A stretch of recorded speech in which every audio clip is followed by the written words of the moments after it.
बात दिल्ली के प्रदूषण की करेंगे क्योंकि यहाँ की आबो हवा दिन पर दिन खराब होती जा रही है। आज भी दिल्ली में कई इलाकों में AQI बेहद खराब की श्रेणी में है। सुबह सुबह दिल्ली के कई इलाकों में धुंध है। आज दिल्ली में जहांगीरपुरी, मुंडका, आनंद विहार में एयर क्वालिटी इंडेक्स 400 के पार है। ये मानक हवा की बेहद खराब गुणवत्ता है। इसके साथ ही बवाना, शादीपुर और नेहरू नगर के इलाकों में भी हवा बेहद खराब मापी गई है।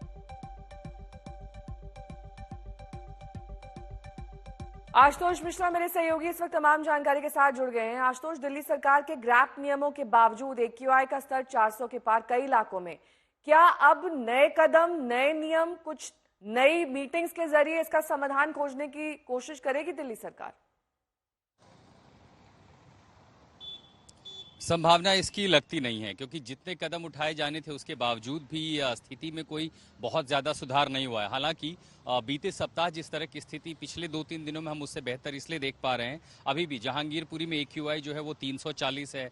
तो जो सीमावर्ती इलाके, खासकर दिल्ली से उत्तर प्रदेश, हरियाणा, ये जो सीमावर्ती इलाके हैं, वहां पर जो AQI लेवल है वो सबसे ज्यादा खराब है। लेकिन इस समय मैं जहां हूं, नई दिल्ली या उसके आसपास, वहां AQI अभी भी 200 से लेकर के 250 या 260 की स्थिति में है, जो कि पुअर कैटेगरी में है। तो कुछ आप देखेंगे एक सप्ताह भर पहले ये वेरी पुअर से सीवियर में था, सीवियर से भी ज्यादा खराब स्थिति में था। तो अब ये पुअर है, यानी हवा खराब है लेकिन बीते दिनों के मुकाबले थोड़ी बेहतर है। ऊपर से स्थिति ये भी है कि दरअसल मेट्रोलॉजिकल कंडीशंस फेवरेबल नहीं है, यानी कि हवा नहीं है। हवा में रफ्तार अगर एक बार पकड़ लेती तो धुंध में जो आप प्रदूषण के घटक देख रहे हैं, चाहे जो हेज है, वो निकल जाते। तो जब तक ऐसी स्थिति नहीं होती ये बना रहेगा। ऊपर से नमी है और अब धीरे धीरे ठंड बढ़ रही है, तो नमी के साथ जो कोहरा बनता है उसमें प्रदूषण मिला करके एक जो स्मॉग की लेयर बना रहे हैं, और वही स्मॉग है जो आपको सिर्फ दिल्ली नहीं, पूरे NCR, आपको पंजाब, हरियाणा और पूरे पश्चिम उत्तर प्रदेश में दिखाई दे रहा है। और यही जहरीली हवा फिलहाल बेहद घातक है सांस लेने के लिए, और आपको ये तस्वीर लगभग पूरे इस नॉर्थ रीजन में दिखाई दे रही है।